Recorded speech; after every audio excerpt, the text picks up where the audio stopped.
Beaucoup de participer à ce webinaire. On est très heureux de pouvoir inaugurer une série de webinaires qu'on voudrait organiser à l'OMS.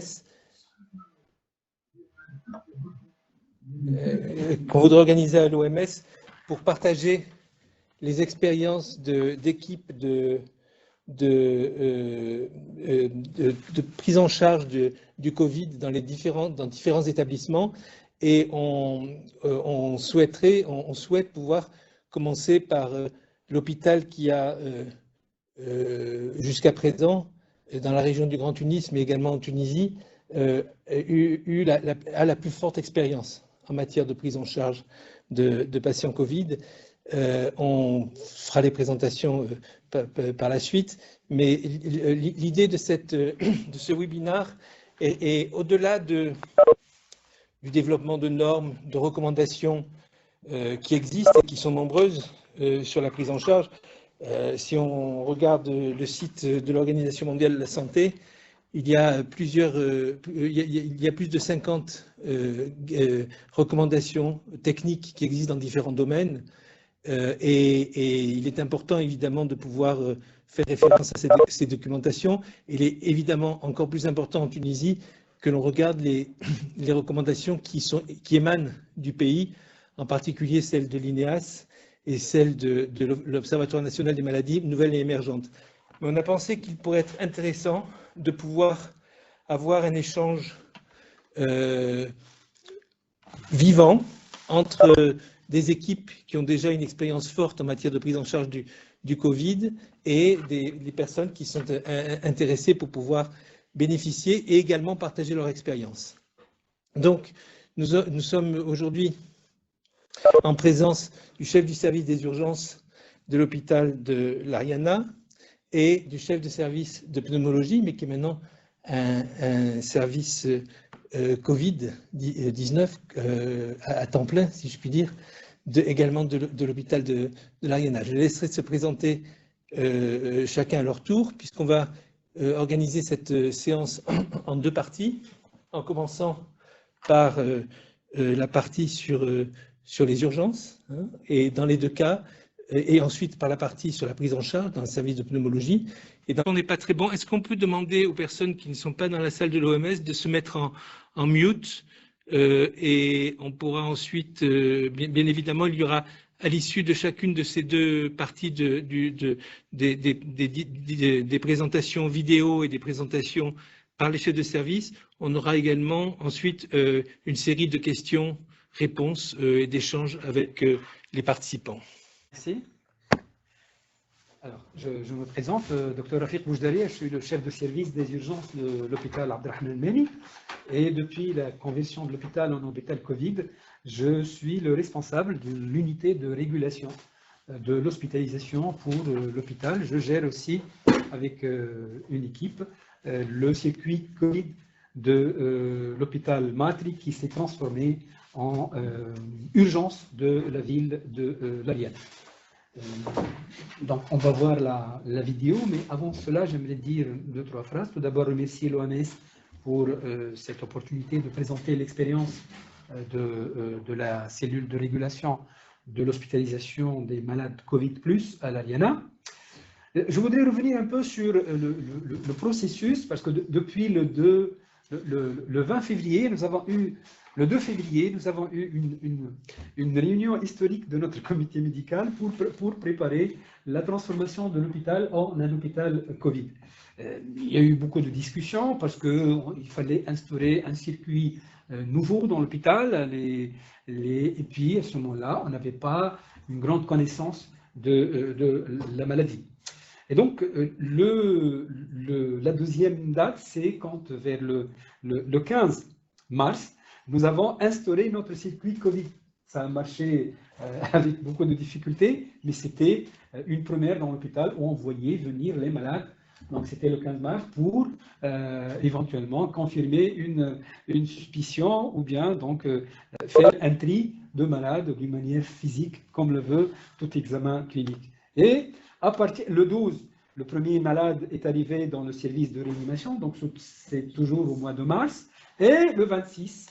Donc c'est la date officielle, historique, date à laquelle l'hôpital est devenu officiellement un hôpital, enfin pratiquement aussi un hôpital Covid, avec l'ouverture du service de pneumologie B pour recevoir les malades. Et à ce moment-là, on a donc la cellule de régulation a commencé à travailler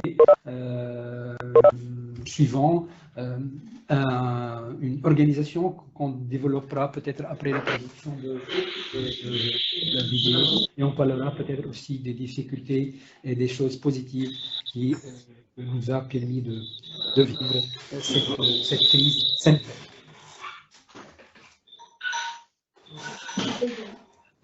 Oui. Lancer la vidéo. Donc, on va partager avec vous une vidéo. Je vais partager dans l'interface et je vais aussi partager avec vous dans un lien dans le chat.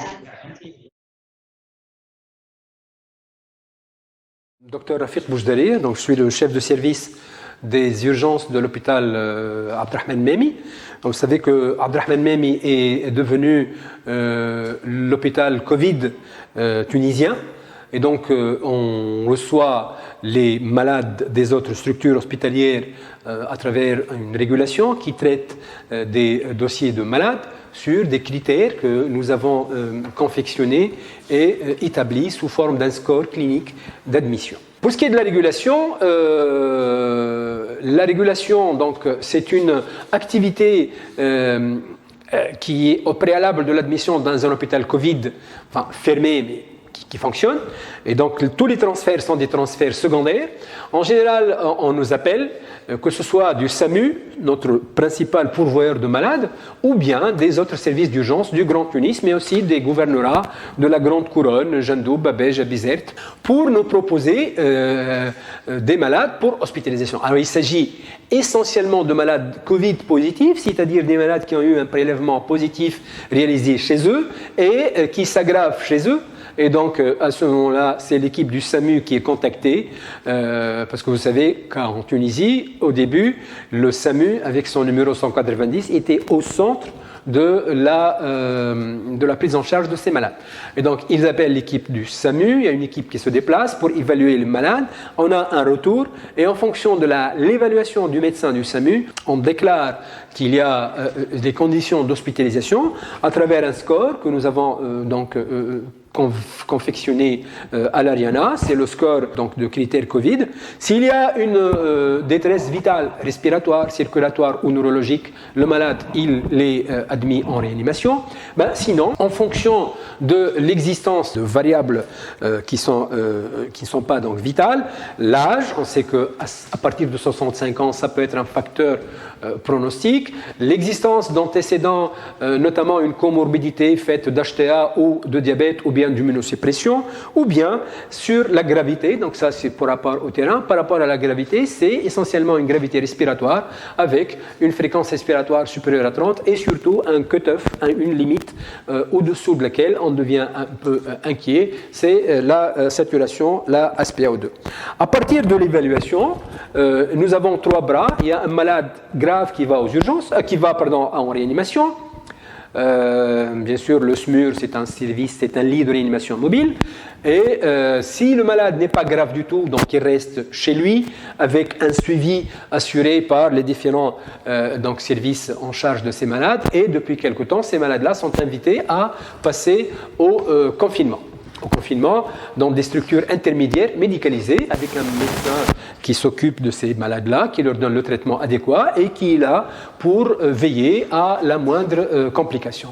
Pour les malades intermédiaires, ces malades-là vont passer dans les services de pneumologie de l'hôpital qui fonctionnent donc depuis le 26 mars. Et actuellement, nous sommes à 3 services ouverts. Donc, nous avons choisi une stratégie crescendo, c'est-à-dire augmenter le nombre de lits en fonction de la demande.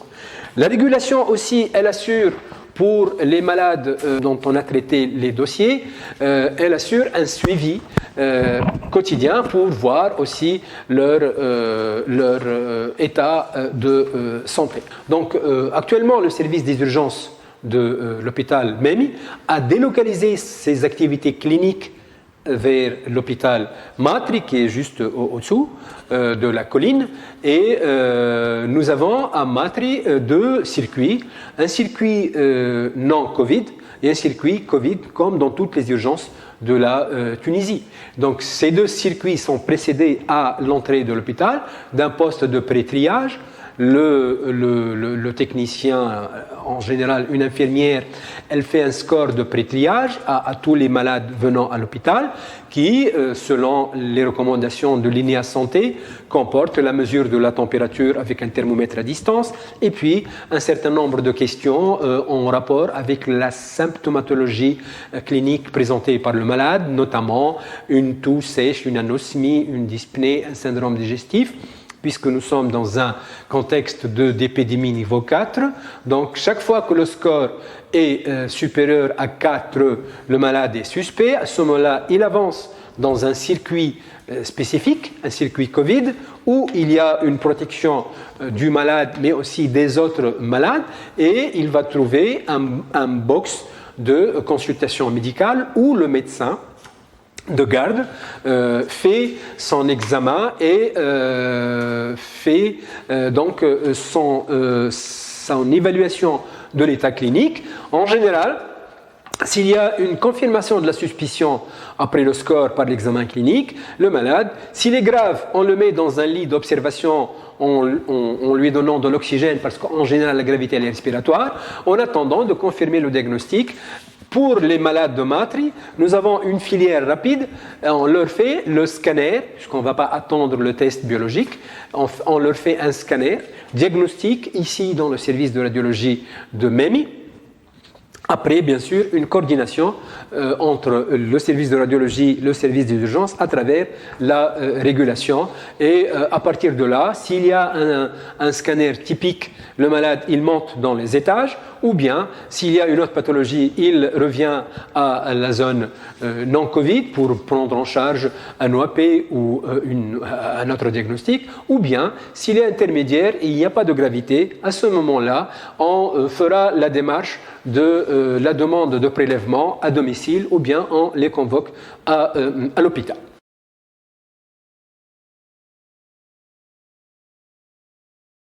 Le premier interrogatoire, ça se passe ici, à ce niveau-là.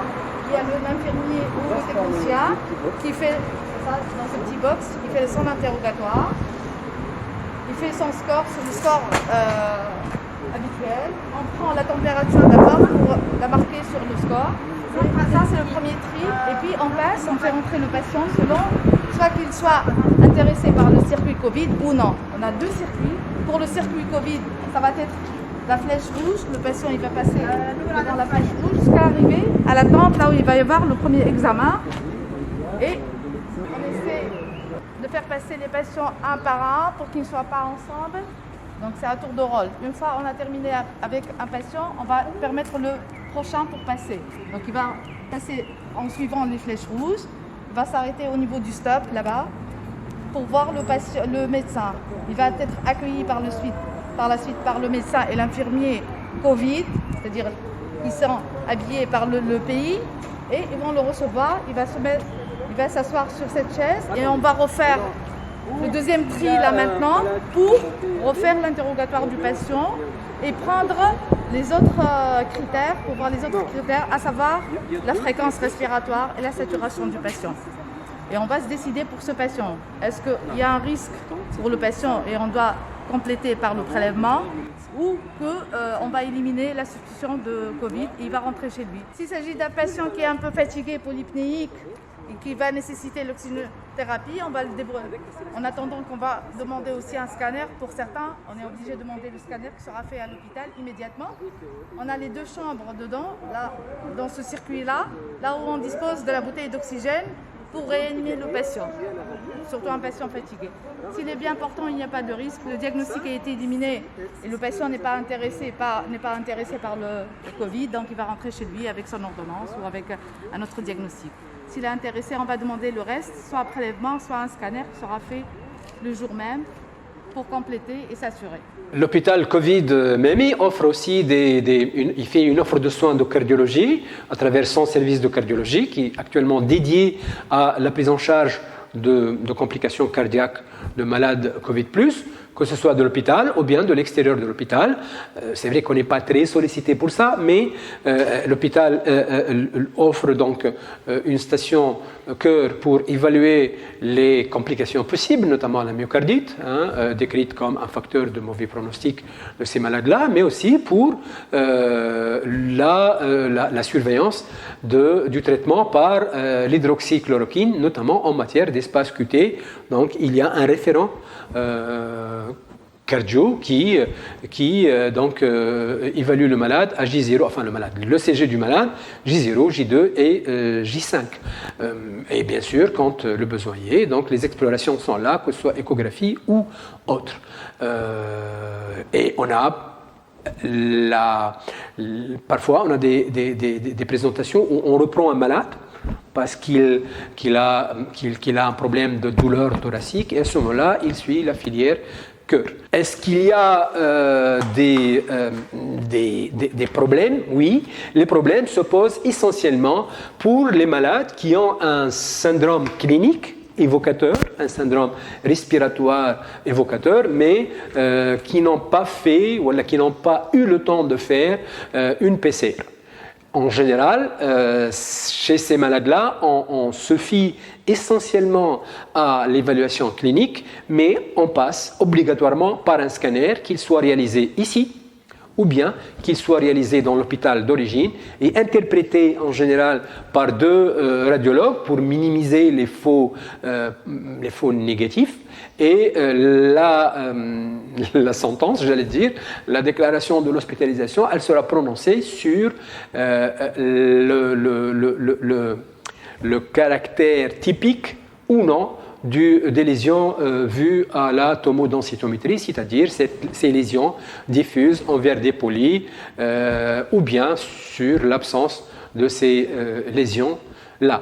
Jusque-là, ce que nous avons mis marche, puisque nous n'avons pas de refus d'hospitalisation, nous n'avons pas de problème posé par les malades, parce que nous sommes aidés essentiellement par le service, le SAMU, et par le service de radiologie.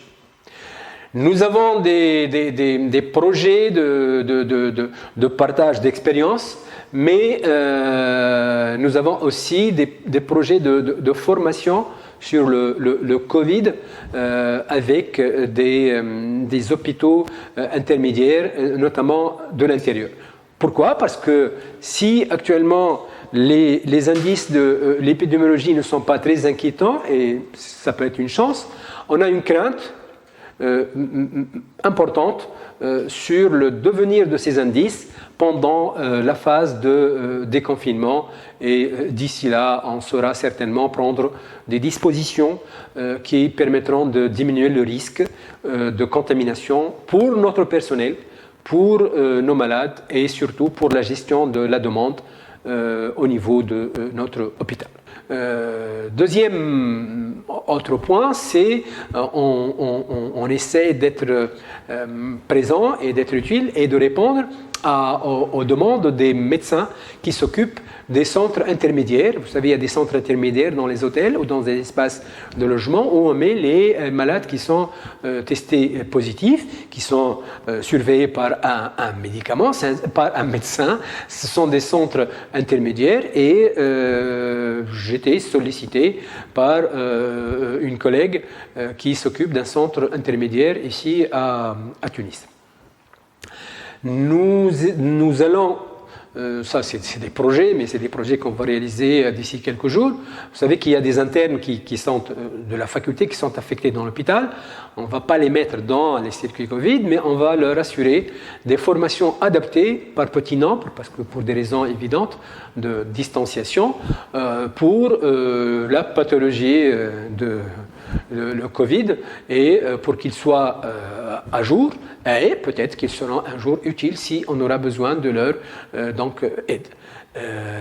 Dernier point, nous sommes sollicités par des jeunes psychiatres pour offrir leur soutien psychologique pour le personnel qui travaille dans notre hôpital. Donc, notre activité essentielle, c'est la régulation, mais on essaie de faire une extension de notre activité chaque fois qu'on peut être utile pour offrir des conditions de travail pour le personnel de notre hôpital, pour assurer un maximum de suivi pour les malades qui viennent et pour aussi assurer une formation à nos jeunes internes et résidents pour cette pathologie.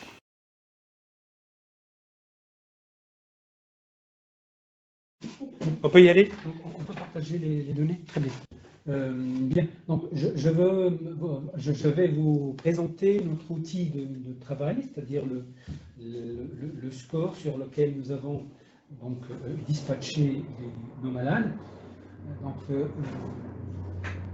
on a travaillé ce score, on l'a confectionné sur la base des données et des classifications fournies par l'INEA Santé, essentiellement, et par les différents scores, notamment le CUF 65, le score des pneumopathies aiguës communautaires, sur l'indice de gravité simplifié ambulatoire pour les malades qui viennent aux urgences. Donc, à partir de ces trois souches de score, nous avons essayé d'élaborer ce score que j'ai appelé le MEMI COVID Scale MCS. Donc, tout d'abord, nous avons au tout début travaillé sur l'admission des malades qui ont une PCR positive. Parce que à la mi-mars, pratiquement le SAMU, c'était l'élément central dans le diagnostic par la PCR. Et donc, nous avons retenu comme élément de diagnostic, à côté de la présentation clinique faite par la triade, toux sèche, fièvre supérieure à 38,5, des myalgies intenses, ou bien la présence d'autres signes, notamment des céphalées, les maux de gorge, l'anosmie, la perte du goût, ou bien des signes digestifs qui se sont avérés par la suite assez fréquents chez nos malades, par contre.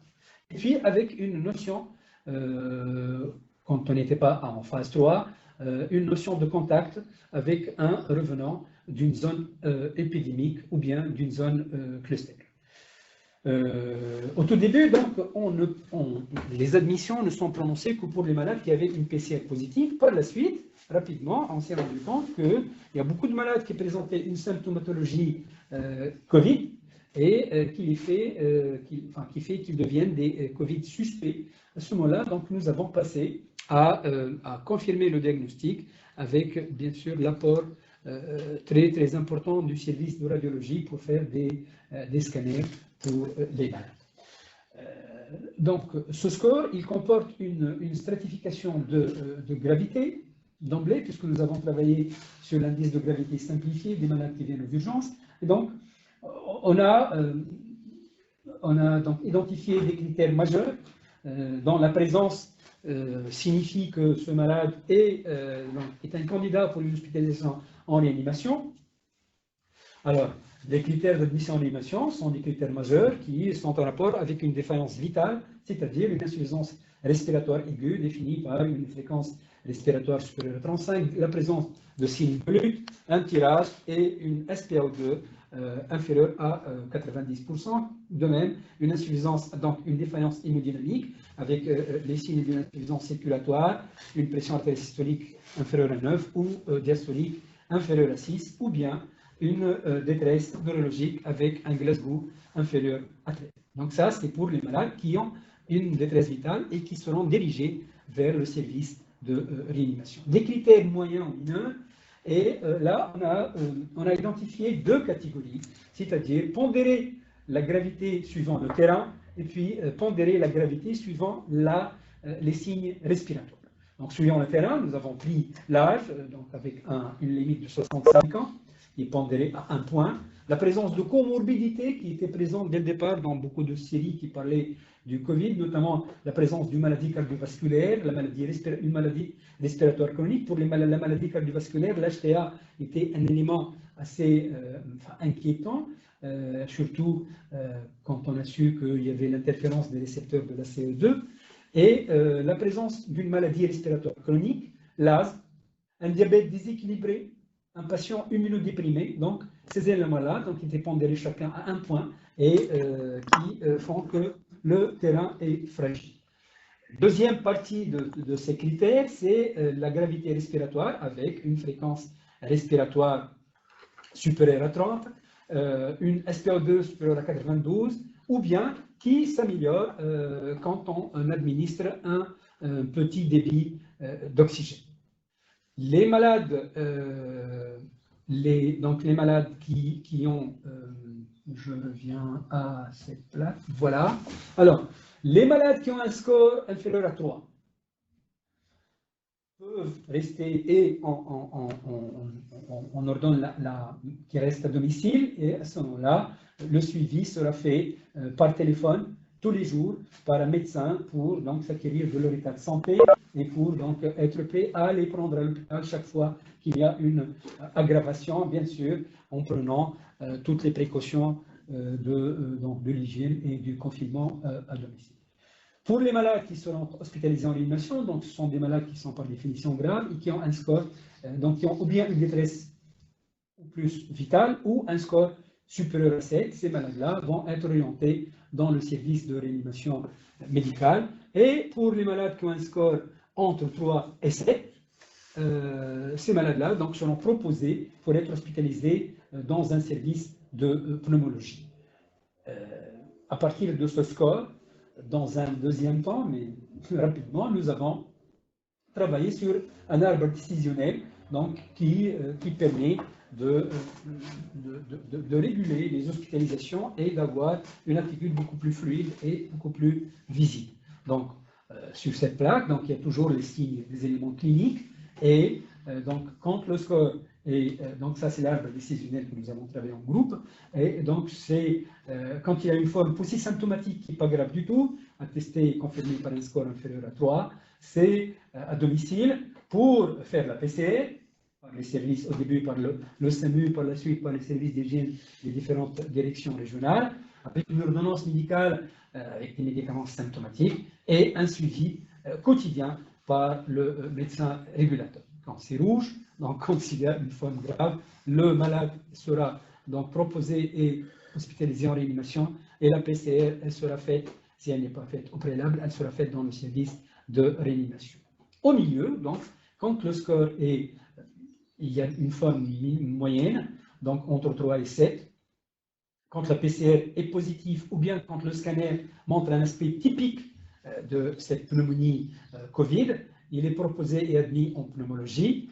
Et quand la PCR n'est pas faite, quand la tomodensitométrie n'est pas typique, où il y a une pathologie préalable qui peut prêter confusion avec un autre diagnostic différentiel, même en présence de signes cliniques, à ce moment-là, c'est une discussion et en pratique, on laisse le malade dont nous avons à l'hôpital Macri une petite zone tampon, enfin une zone tampon, c'est deux lits où on peut observer les malades pour affiner un diagnostic sur quelques heures et par la suite, c'est des éléments nouveaux biologiques ou dans l'interrogatoire ou éventuellement si on refait un scanner ou on récupère le résultat de la PCR, à ce moment-là, donc on trouve une issue pour ce malade. D'une manière générale, peut-être qu'on reviendra à ça dans la discussion, ce score et cet arbre décisionnel nous a permis de prendre rapidement une décision d'hospitalisation ou bien une décision de laisser le malade à domicile. Et parce que, surtout au tout début, nous avons comme interlocuteur le SAMU et avec le SAMU, il faut être toujours rapide parce que la célérité, c'est le seul moyen de répondre à ces appels téléphoniques. Voilà. Donc, oui, j'ai terminé la présentation. Ok. Donc on peut peut-être commencer la partie interactive et si les personnes qui sont de l'autre côté de l'écran souhaitent intervenir, poser des questions, formuler des suggestions, c'est le moment de le faire. Est-ce qu'il y a des interventions? Il lève la main. Il lève les mains. Donc vous mettez votre micro en marche et vous levez la main. A priori, je ne sais pas où on voit la main, mais tu vois la main? Oui, je peux. Et puis ils pourront aussi taper dans le chat s'ils veulent.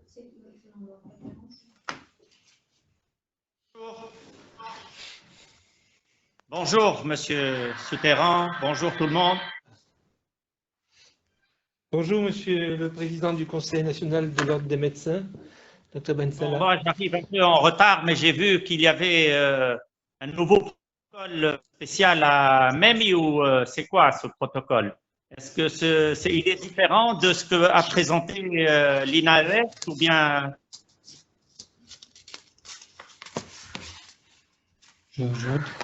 C'est votre question. On va demander au professeur Boudjeria de répondre. Peut-être il y a peut-être d'autres questions, d'autres interventions.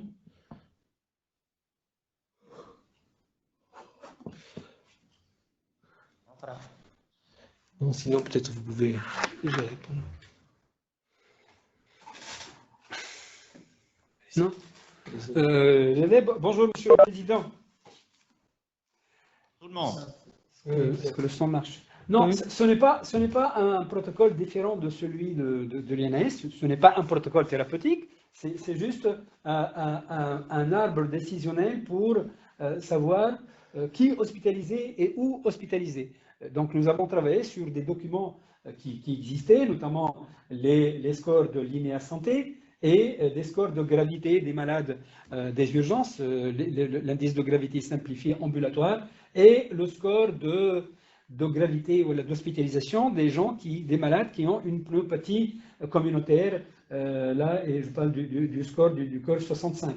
Donc, tous ces éléments-là ont permis d'individualiser 3 classes de malades, ceux qui peuvent rester chez eux et ceux qui sont immédiatement orientés en réanimation et les autres malades qui sont hospitalisés en pneumologie parce que pas très grave pour être en réa et pas aussi symptomatique pour être à domicile.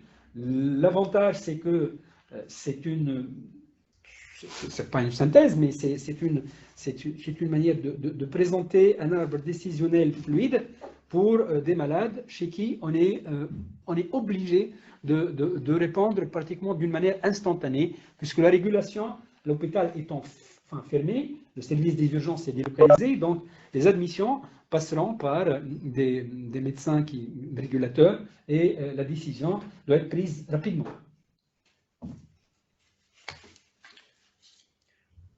Ce n'est pas en contradiction avec les protocoles de l'INEA Santé, au contraire. Non, c'est moi, j'ai dit protocole. C'est l'arbre.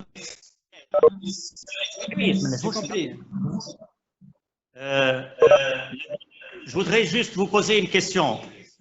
Ça concerne la période de confinement. Maintenant qu'on est sorti en période de déconfinement, que les consultations vont reprendre chez les médecins généralistes et spécialistes.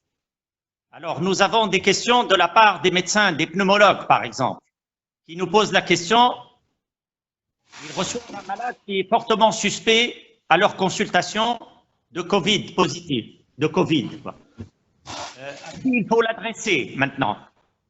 Qui il faut contacter et où il faut l'adresser? Est-ce qu'on vous l'adresse à vous, à l'hôpital MEMI, aux urgences, ou bien ailleurs? Bien. Donc, s'il y a une suspicion qui est notée par un médecin, toutes les urgences du Grand Tunis et de tous les hôpitaux de Tunisie disposent d'un circuit Covid et d'un circuit non-Covid. La veille anti-Covid est maintenue, et voire même, elle doit être renforcée en période de déconfinement. Et donc, dans ces circuits-là, ces malades seront donc pris en charge pour confirmer de la suspicion diagnostique, confirmée par la PCR, ça demande beaucoup de temps, mais ça peut être aussi confirmé par le scanner. Le fait donc dans toutes les urgences, le fait de les diriger à même directement viendra d'une urgence, ou bien si le malade, à partir d'un cabinet privé, donc dispose pas de PCR, mais disposent par exemple d'un scanner qui montre des lésions, donc une forme typique. À ce moment-là, le médecin peut contacter l'hôpital même, la régulation, pour donc présenter le malade. D'ailleurs, cette forme d'hospitalisation à partir de cabinets privés de médecine, on la suit, on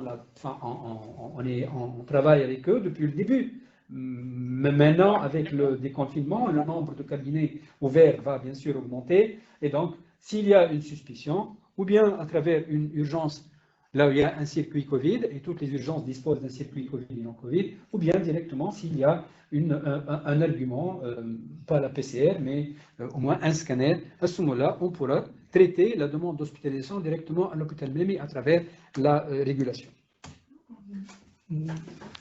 Et l'intervention de professeur Hamzaoui, ça peut partir de là. Je voulais juste dire que je n'étais pas d'accord pour que les médecins privés ou de ville demandent des scanners. Parce que le problème du scanner, c'est qu'après, il y a un risque de contamination de toute la filière. Donc, les recommandations qu'on a fait au niveau de la société de pneumologie par rapport aux pneumologues, c'est que s'ils ont une suspicion, ça doit être une suspicion clinique. C'est ça. Et que s'ils ont une suspicion clinique, à ce moment-là, ils adressent les patients au circuit des hôpitaux. Voilà. Et à ce moment-là, c'est les hôpitaux qui jugeront de l'opportunité. Parce que, d'abord, réaliser un scanner, ça n'a pas d'intérêt si le patient ne va pas être hospitalisé, si ce n'est pas une forme grave. Et en plus, le scanner a une très mauvaise spécificité. Il a une spécificité de 25%. Donc, on est en train de recevoir l'engamanie des patients qui sont considérés comme étant Covid, alors que ça peut être absolument autre chose. Oui. Et en plus, on n'a pas besoin de réaliser des scanner, et on contacte tous les circuits. Donc, je voudrais vraiment insister sur le fait que s'ils ont une suspicion, une forte suspicion clinique, il vaut mieux adresser les patients dans le circuit et surtout ne pas commencer par faire des scanners et ensuite envoyer le malade. Oui, alors, dans le même ordre d'idée, ce que j'ai remarqué personnellement, c'est qu'il y a parfois une inversion de... Alors, on demande un scanner pour un malade qui présente des signes respiratoires vagues, on fait le scanner, on découvre qu'il y a un aspect qui peut cadrer avec le Covid, à ce moment-là, on reprend l'interrogatoire pour chercher des éléments cliniques. Ces malades-là, qui disposent d'un scanner qui a été fait pour une gêne respiratoire, et ces malades-là ne sont pas fréquents, mais existent encore. Et donc, quand il y a un aspect scanographique avec un contexte clinique clair, à ce moment-là, on peut les prendre directement dans la cellule de régulation. C'est ce que je voulais dire. Est-ce que c'est entendu l'échange entre le professeur Hamzaoui et le professeur Boudjeria? Professeur Boudjeria. Ce qui est bien, on vous entend plusieurs fois avec l'écho. Allez-y, Dr Ben Salah. Moi, je voudrais juste faire préciser quelque chose. C'est-à-dire que rien n'a changé par rapport à la période de confinement au niveau des hôpitaux. Donc, c'est-à-dire que même pour les malades qui vont aller aux consultations, les Covid moins aux consultations, ils vont toujours avoir l'appréhension qu'ils avaient avant le déconfinement. C'est-à-dire que c'est des hôpitaux où il y a des malades qui sont Covid positifs, donc on n'y va pas dans ces hôpitaux, parce que c'est ce qui s'est passé. Pourquoi est-ce que tous les Covid moins ont déserté les consultations, que ce soit dans les cliniques, dans les hôpitaux ou même dans les cabinets privés, de peur d'attraper ce virus? Alors que ce qu'on a appris, c'est que, d'après ce qu'on nous a dit, l'hôpital Charles-Nicolle, l'hôpital de Rabta, arrêtent de prendre des Covid et ils vont voir leurs malades et leurs consultations reprendre. Est-ce que c'est ce qui va se passer ou pas? On a l'impression que rien n'a changé par rapport à la période de confinement. C'est le même circuit, il va y avoir un circuit Covid positif et Covid négatif. Oui, justement. Même avant le déconfinement, c'était aux urgences. Et les gens n'allaient plus aux hôpitaux, n'allaient plus aux consultations à cause de ça. Ils ont peur, les gens ont peur. Donc, il faut peut-être, je ne sais pas, moi, je ne sais pas ce qui va se passer. On va voir au cours de cette semaine et la semaine prochaine Est-ce que les consultations vont réellement reprendre dans les hôpitaux et dans les cliniques? Ah bon, dans les cliniques, c'est différent parce qu'il n'y a pas de… Je pense qu'il y aurait… Je ne sais pas, aux urgences, c'est-à-dire que tous les malades, il faut continuer à prendre la température de ceux qui rentrent dans les cliniques, et les diriger vers les urgences s'ils sont fébriles, et de faire… C'est-à-dire c'est ce qui se faisait avant le déconfinement. Oui.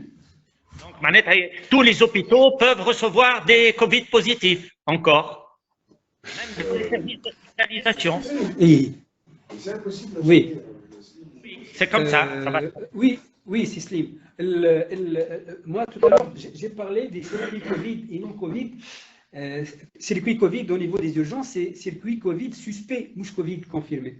Et donc, bien sûr, les urgences continueront à travailler, mais vu le contexte épidémiologique, la distinction de deux circuits pour protéger les malades, donc un circuit réservé après un triage à la porte de l'hôpital pour les gens qui ont un score INEA Santé supérieur à 4, ces gens-là vont donc prendre un circuit Covid suspect, et les autres qui n'ont pas atteint ce score vont donc consulter au niveau des urgences toujours, donc à travers un circuit non Covid, c'est-à-dire le circuit habituel des urgences.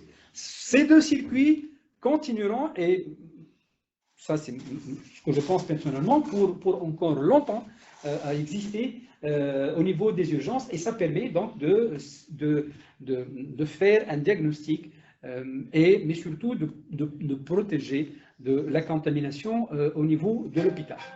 Ces circuits existent et continueront à faire donc leur travail, et à partir de ces circuits, on pourra hospitaliser ou bien adresser à domicile ces malades en fonction des outils diagnostiques qui seront utilisés.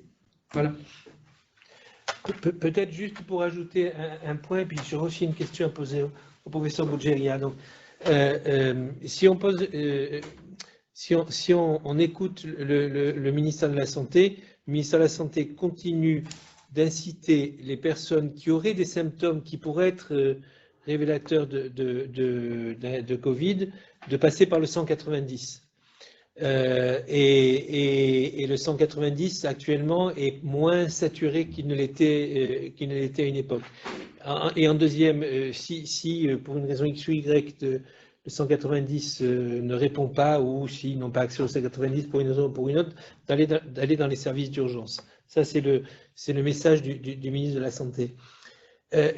Moi, j'avais une question pour vous, professeur Boudjeria. Pour les cas qui sont bénins, qui n'ont pas besoin ni d'aller chez le professeur Hamzaoui, ni d'aller en service de réanimation. Vous dites que vous les renvoyez à la maison, mais le processus qui est celui maintenant du ministère de la Santé, c'est de les mettre de les envoyer dans des structures spécialisées. Comment est-ce que ça ça peut se réaliser? Est-ce qu'il y a un lien entre des structures de confinement et le service? D'ailleurs, donc pour les formes minimes, pour les formes post-symptomatiques, la suspicion elle est clinique, la confirmation elle se fait par la PCR. La PCR actuellement, et depuis quelques semaines, elle est faite en régional, non plus par le SAMU comme avant, mais par la direction régionale de santé et par le service d'hygiène. Donc le service d'hygiène, il prend en charge le suivi, le dossier de ce malade, et nous, au niveau de la régulation, pour les malades dont on traite les dossiers, on assure un suivi quotidien par téléphone pour s'acquérir de leur état de santé. Alors, si la PCR est négative, si la PCR est positive, à ce moment-là, le service d'hygiène leur propose éventuellement d'aller dans des centres de confinement, mais nous, on continue à suivre l'état de ces malades jusqu'à ce qu'on apprend qu'ils sont transférés dans un centre de confinement. Voilà. D'accord. Est-ce qu'il y a d'autres interventions pour cette première partie du webinaire, donc centrée sur le service d'urgence? Je voudrais poser de l'écho. Vous pouvez vous présenter Je suis interniste dans le privé, et j'aimerais savoir, pour les patients qui ne sont pas Covid suspects, sachant que un patient sur 5 est asymptomatique. Et ces patients asymptomatiques peuvent tout à fait suivre le circuit soit d'urgence, soit de consultation non Covid pour une pathologie quelle qu'elle soit. Est-ce qu'il y a quelque chose de prévu pour ces gens-là? Alors, non symptomatique du tout, il n'y a pas motif qu'ils viennent à l'hôpital, d'ailleurs ces gens-là ne viennent pas, mais porteurs du virus, mais qui viennent à l'hôpital pour autre chose, pour une fracture par exemple. Hein. En général, les dispositions qui étaient prises jusque-là, c'est de leur donner une bavette chirurgicale à l'entrée. Et j'espère que cette bonne pratique pourra continuer en période de déconfinement. Voilà. D'accord, bon. Merci. Merci, j'ai pas de comment ça s'arrange, ça? C'est un problème, là. Est-ce que vous avez entendu la réponse du professeur Boudjeria? Attends un second, le micro.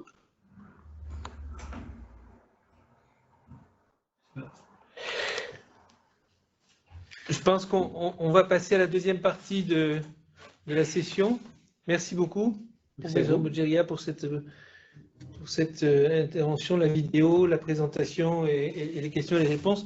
Et donc, on va passer maintenant peut-être à la deuxième partie, c'est-à-dire au service de prise en charge des patients Covid, pas la réanimation. Il faudra sans doute la réanimation dans une autre session. Et je crois qu'on va commencer par une vidéo qui a été faite donc dans le service du professeur Hamzaoui, dans le même établissement. Exactement. On va partager le lien avec la vidéo sur le chat avec vous et aussi à travers l'écran multimédia. Donc vous pouvez regarder soit le multimédia, soit le chat.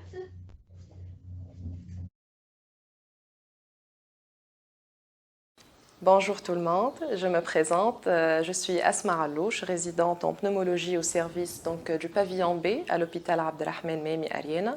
Donc, notre hôpital est devenu un centre de référence pour les patients Covid. Donc là, je vais vous parler d'un patient qui a été hospitalisé dans le service.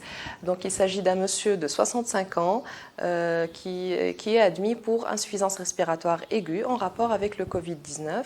C'est une infection qui était confirmée par prélèvement nasopharyngé et avec PCR.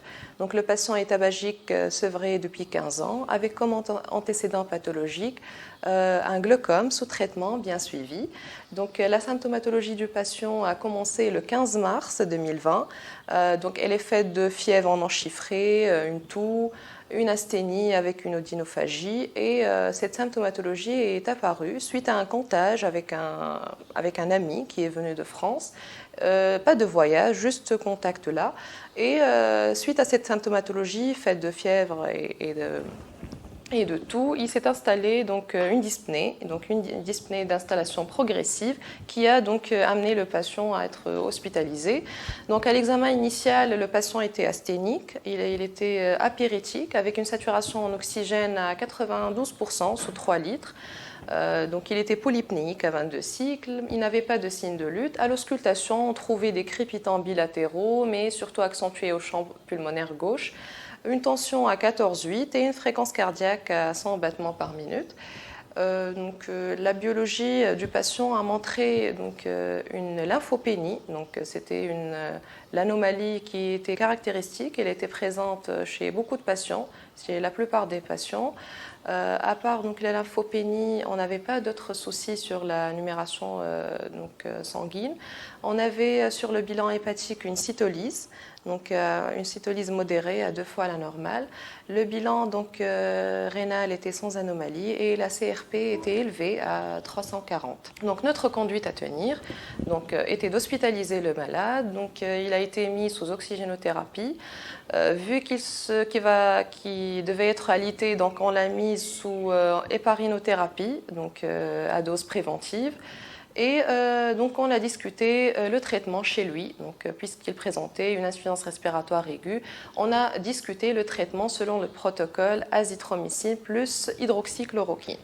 Donc avant d'entamer ce protocole-là, il fallait donc prendre quelques précautions.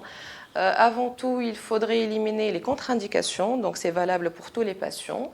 Les contre-indications de l'hydroxychloroquine, donc, qui sont généralement une rétinopathie ou la femme enceinte aussi, c'est une contre-indication. Des problèmes cardiaques comme un allongement du QT. Donc suite à cette élimination-là des contre-indications, on vérifie s'il y a un souci sur le CG du patient, donc on lui fait un ECG, on calcule le QT, donc l'intervalle QT, et si tout va bien, on doit donc avoir le consentement éclairé du patient. Donc tout ça a été fait chez notre patient, il n'avait pas de contre-indication, donc on a entamé le traitement.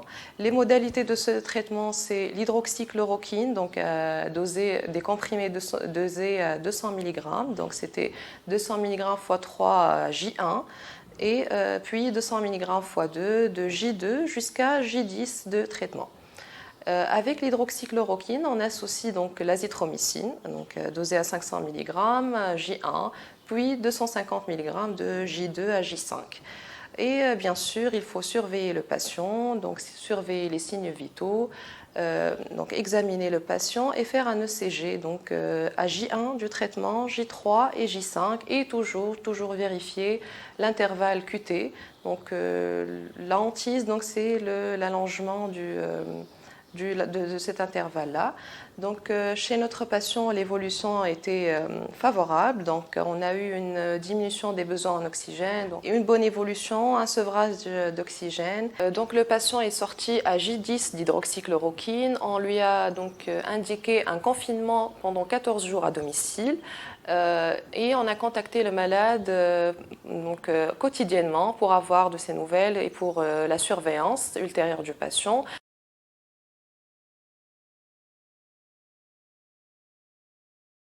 Le masque FFP2, on le met quand on entre dans la zone contaminée. Dans le service, on met juste le masque chirurgical, simple, et la charlotte.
Je suis infirmière de pavillon B, je vais نوريكم كيفاش نتعاملوا مع باسيون كوفيد في سيرفيسنا.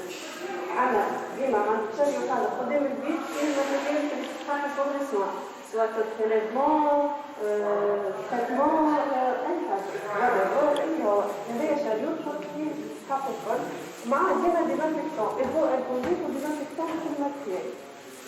لما تدخل الدبلومية تدق عليه.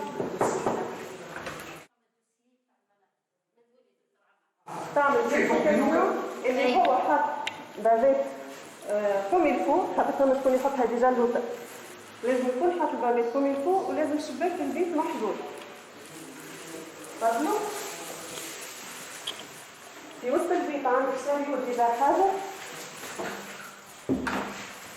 فيه شنو تسحب باش تعمل لي بارامتر تاع المريض نتاعك. عندنا تيرمومتر، ساتيرومتر، براسار، ستيتوسكوب، وعندنا دو ديزانفيكتي. عندنا الجيل هيدروالكوليك، عندنا ديزانفيكتون، عندنا الكول. باهي الباسيون تاعنا نرحبوا بيه. نعرفوا دوينا على خاطر نحنا نبداو كاشي مدرسة السيف، دونك ماذا بيك تعرف. إيمان مرحبا بيك، بيك عايشك.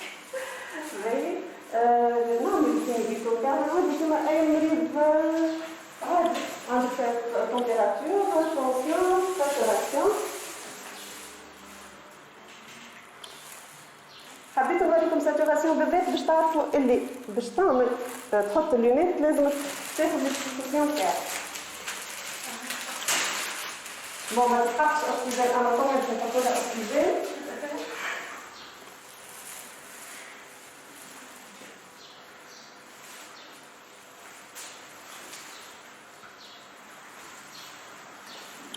البافات تعلموا كيفاش يحطها لازمها مريقلة بالكدا حتى فوق اللونات.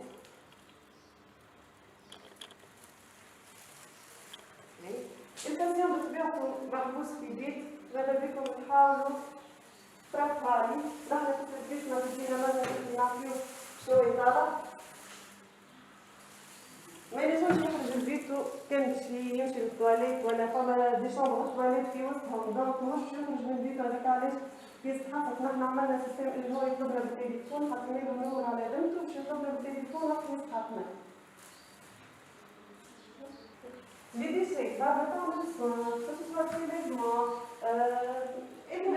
لي ديسي الكل نتاع البيت ما يخرجش من البيت الكل في فوبيله واحده يتلموا في شوط الشنطه حتى الماكله نتاعو حتى دارشو المصط اللي هو نمشي له الكل يلاقوا ضمنا الفوبيل اللي هي تدوب الفلاشي تفتح الفلاشي الاولى وتديرها ديناميكسيون وتزيد تفتح الفلاشي الثاني وتديرها ديناميكسيون وبعد تسكر عليها التدوينه الكل. كملنا الصوان تاعنا باش نخرجو من البيت باش تنحي شوف اللون اللي مركز بها المريض هذايا نقطة مع المريض نحي الجون الثانية تعمل ديزانفكسيون هيدرو الكوليك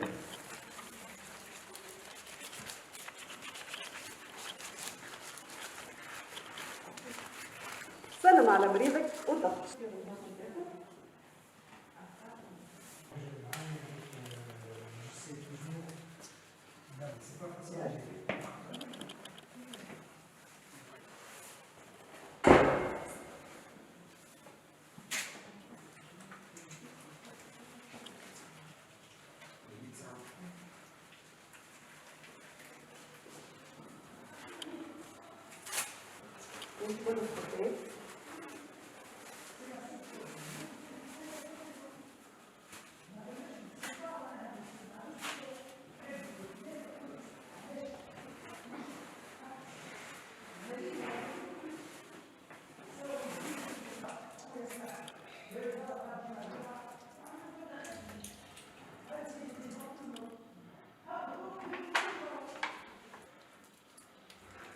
Entre chaque étape, une section hydroalcoolique.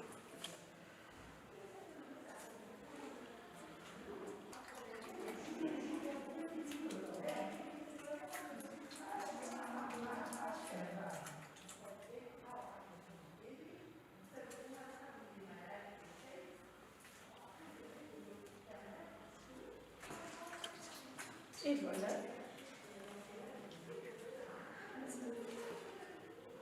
Un masque chirurgical.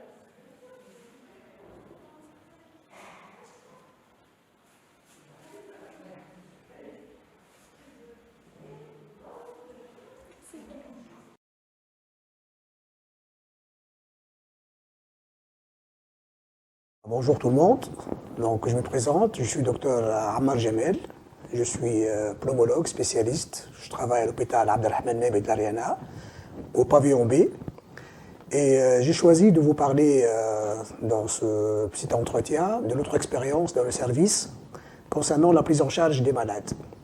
Ça fait 3 semaines qu'on a commencé à prendre en charge les malades Covid+, dans notre service, c'est un service de pneumologie.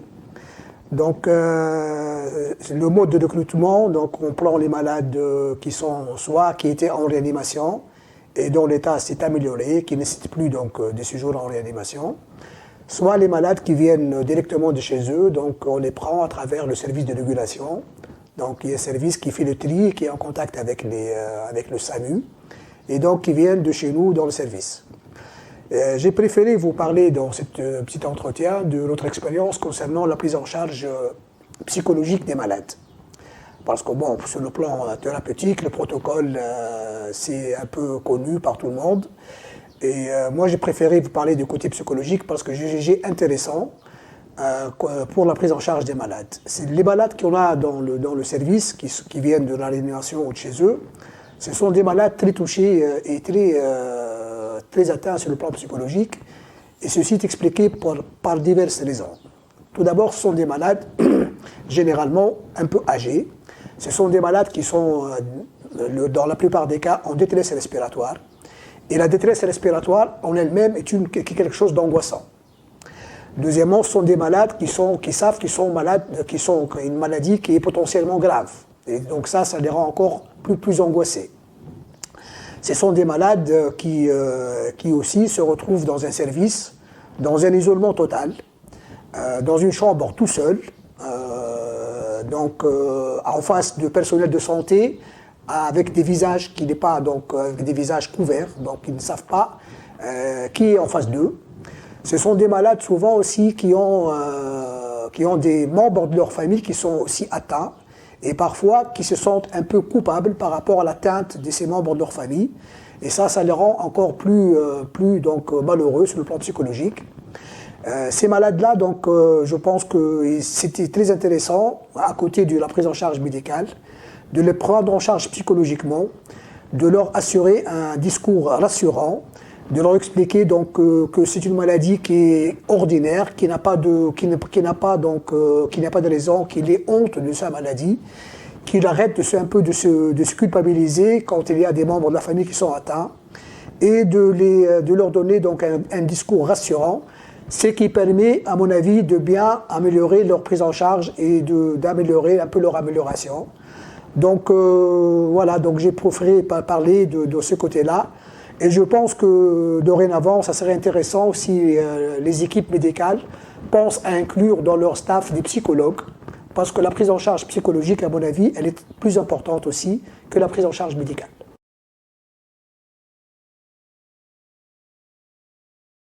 Bien. Merci pour la vidéo.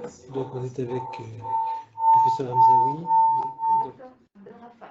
Dr Abdelrafat, du service dont on vient de présenter, dont on vient de faire une courte vidéo. Donc je ne sais pas, professeur Hamzaoui, si vous voulez rajouter quelque chose avant d'ouvrir la discussion. Et sinon, Je voulais juste avant tout remercier tout notre hôpital parce que c'est vrai qu'on a été les premiers à commencer, mais maintenant tous les services de pneumologie sont ouverts et ont participé à la prise en charge de ces patients. Je voudrais aussi remercier non seulement la régulation, puisque comme vous l'avez entendu, ce sont eux qui nous prennent les patients, mais aussi tous les membres de notre hôpital qui tous nous ont aidés, que ce soit la cellule qualité, que tout le monde s'est impliqué pour préparer des procédures, pour vérifier les circuits. Je voudrais dire aussi combien il est important de travailler en équipe, parce que la femme de ménage elle est aussi importante que le médecin, sinon plus, parce qu'il y a des questions fondamentales. On fait un travail extraordinaire et tout ça malgré une anxiété ambiante très, très importante. Et puis, je voudrais dire que là, aujourd'hui, j'ai le plaisir d'avoir avec moi Hazel Ben Abdelrafat, qui est médecin pneumologue dans notre hôpital, qui ne fait pas partie au départ de notre service, puisqu'elle travaille dans le service du professeur Mendish, mais qui est avec nous pour renforcer l'équipe, pour qu'on puisse avoir suffisamment de personnel soignant pour assurer des tours de garde. Et je voudrais laisser d'abord à elle la possibilité de répondre aux questions. Il y a une question qui est venue dans le chat, si on pourra commencer par ça. C'est de Dr Toraya Anaviati. Elle nous demande, avez-vous utilisé systématiquement le protocole d'hydroxychloroquine plus Easytron? Avez-vous participé à des nombreux essais cliniques internationaux? est-ce que c'est clair la question qui a été posée donc, sur l'utilisation de l'hydrochloroquine j'oublie ici là, dans le protocole de prise en charge et puis la participation à des essais thérapeutiques internationaux par le service? En fait, dans le service du pavillon B, on a hospitalisé les malades qui ont des formes modérées ou bien qui sont des formes en fait mineures mais associées à des comorbidités. Donc, ils ont nécessité l'hospitalisation et dans ces cas-là, l'utilisation de l'hydroxychloroquine associée à l'azithromycine, elle était systématique pour cette tranche de malades. Et à ma connaissance, il y a un essai clinique qui est de Muri et qui est en cours d'être fait en Tunisie. Oui, tout à fait. Juste, on a respecté bien sûr les contre-indications. Quand il y a des contre-indications sur ce protocole, qui sont essentiellement des contre-indications d'ordre cardiaque. Et puis aussi, on a demandé aux patients de signer un consentement éclairé après leur avoir expliqué les soucis qu'il pouvait y avoir. Et on a un patient qui a refusé de prendre ces médicaments. Donc effectivement, cette utilisation se fait dans le cadre du protocole Muri qui est instauré au niveau du ministère de la Santé, donc ce n'est pas du tout notre protocole propre, et on attend de voir les résultats. Et la possibilité de participer à d'autres essais thérapeutiques, ça a été envisagé. On parle de l'essai Solidarity qui est piloté par l'OMS. Et... Tout à fait. Je pense que c'est au niveau de la direction de la pharmacie et du médicament qu'ils sont en train de voir quelles sont les possibilités pour nous d'être inclus dans les différents protocoles, que ce soit des protocoles par rapport aux patients modérés, comme c'est le cas pour les patients qu'on prend en charge dans notre service, ou pour les patients de réanimation. Okay. Est-ce qu'il y a d'autres interventions et des questions? Il y a une autre question sur le chat. Vas-y. C'est de Sina Hajamor, je pense. Est-ce que ce protocole a un effet sur le délai de guérison virologique, donc hydroxychloroquine et azithromycine?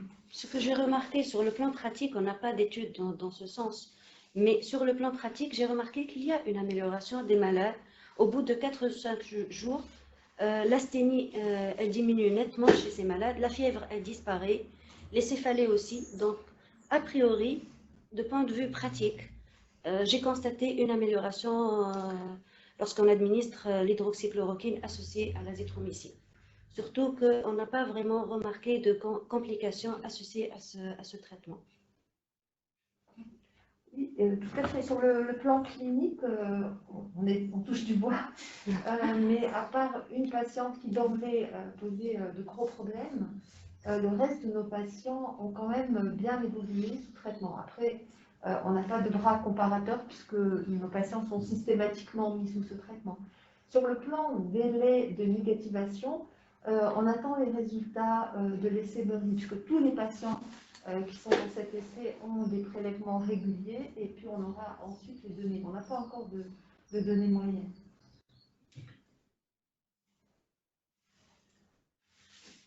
Est-ce qu'il y a des questions orales, si je puis dire? On a eu des questions écrites de la part des personnes qui suivent le... Allez-y. Bonjour. Bonjour Yves, bonjour tout le monde, c'est Hichem. Est-ce que je peux poser une question? Bien sûr. Bien sûr. Merci.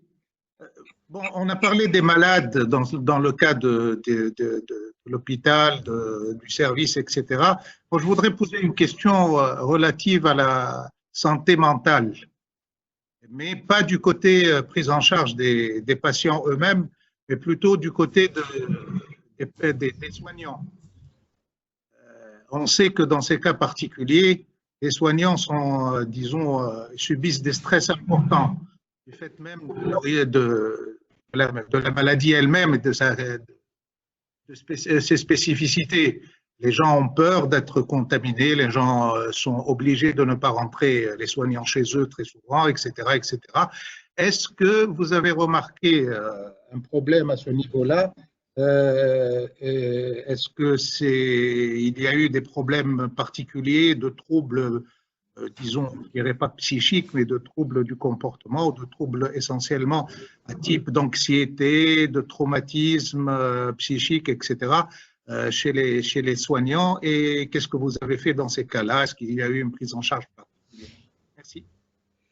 En fait, en général, il y a une anxiété qui règne à l'hôpital, et ça, c'est normal et c'est humain, puisqu'on est confronté à une maladie qui est très contagieuse et d'après la littérature, on voit qu'il y a beaucoup de décès de maladies thromboemboliques, on parle de vascularite, donc on est inquiet en face à cette maladie-là.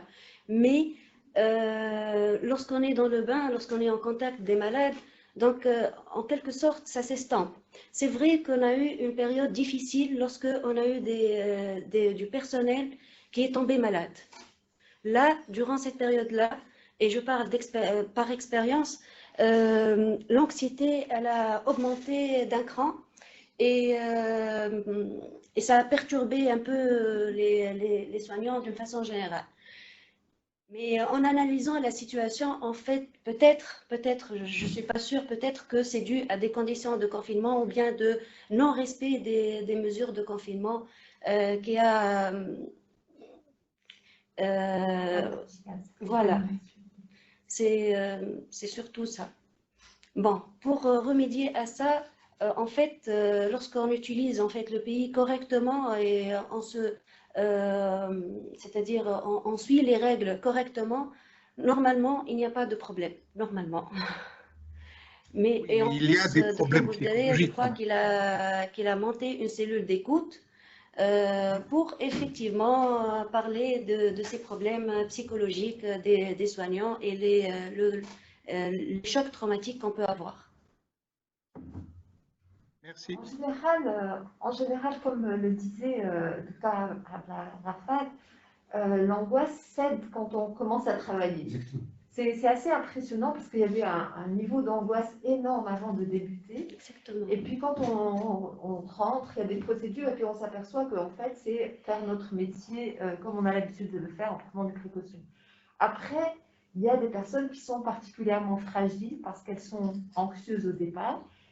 Et il y a en plus tout le background de est-ce qu'on ne risque pas de contaminer notre famille, plus le confinement qui fait que les gens ne voient pas leur famille pendant 2 à 3 semaines. Donc tout ça, c'est extrêmement lourd, effectivement. Il y a des gens qui réagissent bien, qui sont calmes peut-être de nature.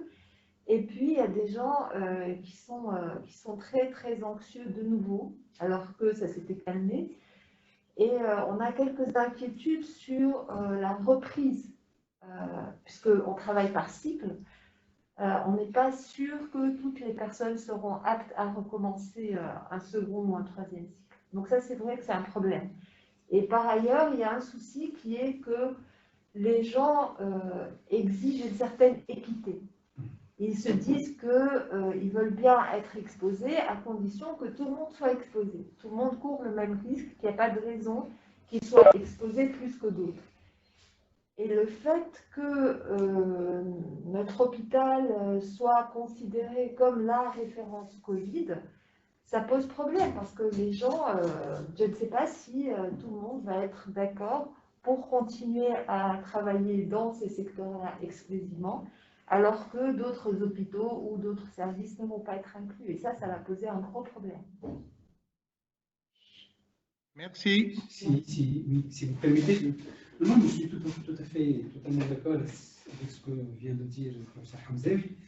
Simplement pour ajouter 2 petites remarques. La première, c'est que c'est vrai qu'au début, il y avait, avant l'arrivée des malades, pendant la préparation de l'hôpital, la période du février, début mars, il y avait une grande anxiété chez tout le monde, visible, même dans un comportement qui devient parfois agressif. Et après, donc, quand les malades ont commencé à venir, donc les gens se sont jetés dans leur travail et ils le font, ça c'est mon jugement, je sens que les gens sont fiers de faire, cette mission. Mais ce qui a un peu déséquilibré les choses, ce sont les conditions du confinement après le travail. Et ça, je parle pour le personnel. Et donc, il n'était pas optimal, c'est le moins qu'on puisse dire. Et donc, ces conditions de confinement au tout début ont bien sûr donné des réactions complètement, de protestation légitime, à mon sens. Et depuis qu'au niveau de notre hôpital, nous avons pu trouver une solution de mettre en confinement le personnel de l'Aliana de Maine dans un hôtel à 50 km de la capitale, rien que pour eux, les choses se sont corrigées. Mais il y a bien sûr le sentiment d'équité, de justice. Il faut que ce travail soit fait par tout le monde, au niveau de l'hôpital, mais aussi peut-être au niveau du Grand Tunis. Ce n'est pas parce qu'on est à même qu'on est obligé de faire ce travail. Je parle de tous les cadres de santé, mais aussi au niveau de l'hôpital lui-même. Il n'y a pas eu du tout de volontariat, c'est pas du tout fait sur la base du volontariat. Ah, non, on a eu des volontaires bénévoles de l'extérieur, mais sinon, dans le fonctionnement des services, ça a été tout le monde, tous ceux qui n'étaient pas, n'avaient pas de contre-indication, ils ont tous travaillé. Donc c'est pas, on n'a pas assez de personnel pour pouvoir dire voilà, vous allez choisir si vous voulez ou pas travailler. Ça c'est pas possible. Par contre, les gens qui ont travaillé, ce sont des gens qui n'ont pas demandé à être exclus, alors qu'il y a des gens qui ont demandé à être exclus. Donc,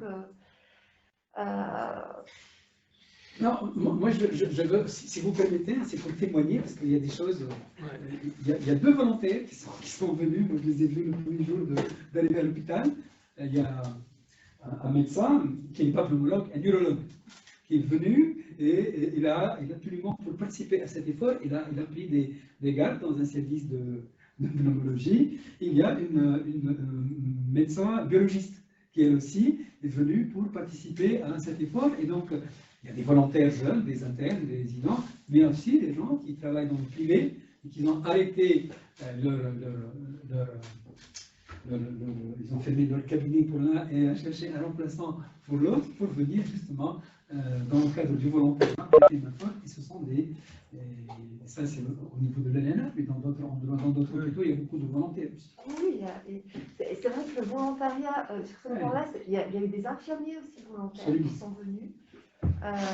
Il y a un de nos maîtres en pneumologie qui m'a appelé en me proposant de venir travailler aussi. Donc, c'est sûr que de l'extérieur, le volontariat, il y était. Et c'est vrai que le sentiment de fierté. Donc, je pense que c'est pour ça que le confinement a posé problème quand il était mal fait. Parce que les gens se disent, je suis en train de faire quelque chose d'important pour le pays. En plus, vous voyez que tout le monde félicitait. Et en même temps, on me malmène de cette façon-là. On arrive, on n'a pas de repas, on est dans des chambres sales, pas désinfectées. Donc, c'est difficile. En plus, il y a un problème, je trouve que c'est pas bien que tout le monde dise bravo, vous êtes en train de faire des choses héroïques, parce que après, quand il y a un souci, quand ça se passe pas bien, quand il y a un patient qui décède ou complications, c'est terrible parce que on vous monte très très haut et après vous tombez encore plus fort. Donc c'est vrai que sur le plan psychologique, en tout cas nos infirmières, elles ont recours beaucoup à notre psychologue et aussi à s'appeler mutuellement pour essayer de décharger leur angoisse. Les infirmières, elles m'ont beaucoup appelé en fait, surtout durant le confinement. Donc c'est une relation qui se forme durant le travail parce qu'on passe des nuits complètes ensemble. Donc, elles ont recours à moi pour me parler du confinement, des conditions, les malades qui sont les infirmiers et les ouvriers qui sont tombés malades. Elle m'a informé directement tout de suite. Donc ça, en parlant, elles dégagent un peu leur anxiété. Ça diminue. Je crois qu'il y a des questions, mais... Oui, en fait, il y a des questions sur le chat. Je pense aussi sur ce sujet, il y a des interventions à faire. Allez-y, sinon j'ai 2 questions que j'aimerais... Justement, dans le même ordre d'idée, toujours à l'expérience de Mémi. Donc, quand on a changé de lieu de confinement pour les infirmiers, il y a un médecin, un chef de service qui s'est occupé de mettre en harmonie et de la façon la mieux optimale la logistique des conditions de séjour. Donc je veux rendre hommage au professeur Leila Gharbi pour ce qu'elle est en train de faire pour justement le confinement des infirmiers. De même chose qui a désamorcé ces réactions qui sont venues après leur séjour à Bourg-Sidré. Et c'est aussi, ça permet de dire ces infirmiers, qu'on n'est pas quand même, on n'a pas le droit d'être ingrat envers eux, envers ce qu'ils ont fait et qu'ils méritent des conditions de confinement optimales. Voilà. Je pense qu'il y a peut-être une question orale. Donc, il y a peut-être deux questions orales et une question écrite. Si vous... Oui. Donc, la question écrite d'abord, c'est de Dr Noza Bourgi. Elle nous demande, qui est médecin spécialiste, elle nous demande est-ce qu'il y a des malades neuromusculaires, myoatiques, hospitalisés pour le Covid? Myopathie. Exactement. Et puis, il y a deux autres questions verbales. Je vais passer la parole ensuite à Dr Houda Garbi. Après cette On prend peut-être toutes les questions. Vous voulez prendre toutes les questions? Oui, oui, on va prendre toutes les questions. Donc, la question sur les myopathies. Donc, dans ce cas, Dr Houda, allez-y. Bonjour. On vous entend mal, Dr Houda. Bonjour, c'est Madame Houda Garbi.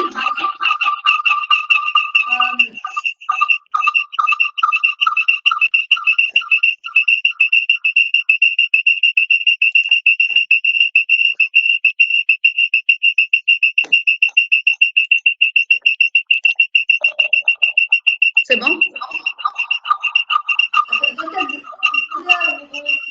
Très mal. Est-ce que vous pouvez réessayer? Sinon, vous pouvez juste écrire la question peut-être? C'est juste pour intervenir.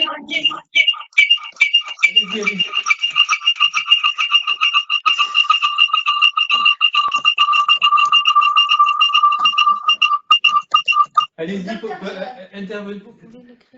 intervenez. Yves, je l'ai coupé, c'est pour ça que je ne l'entends pas. Donc, docteur Garbi, je ne pense pas que malheureusement la partie micro marche. Est-ce que vous pouvez juste taper votre question? D'accord? Et puis je vais la répéter pour voir. Okay. Entre-temps, est-ce qu'il y a d'autres questions? Docteur China, est-ce que vous voulez toujours prendre la parole? Vous m'entendez? Oui, allez-y. Alors, bonjour tout le monde. Je voudrais remercier Dr Boujdelia qui m'a beaucoup aidé et soutenu pour prendre en charge des patients Covid positifs qui ne sont pas hospitalisés. Donc, j'ai fait appel à lui pour poser des questions et pour la prise en charge et le suivi. Et il m'a beaucoup aidé. Donc, un grand merci. Il vous entend. Est-ce que vous avez une question ou un commentaire? J'ai toujours le problème des patients qui sont encore positifs à J35 de disparition de symptômes et ils sont toujours positifs. On ne sait pas. J'ai entendu parler de ce problème de fragments et je ne sais pas comment je pourrais les aider, surtout qui sont entrés dans un état d'angoisse terrible. Il n'arrive plus à supporter le confinement et avoir des tests positifs. Chaque fois qu'on refasse le test, il est positif. Vous avez plusieurs patients qui ont ce profil? Oui, j'avais 21 patients et actuellement, 6 ils sont restés positifs à J plus que 38 jours maintenant. 6? Oui, 6 qui sont toujours positifs. Il y a 3 parmi eux qui ont eu un test négatif une fois, après un test positif.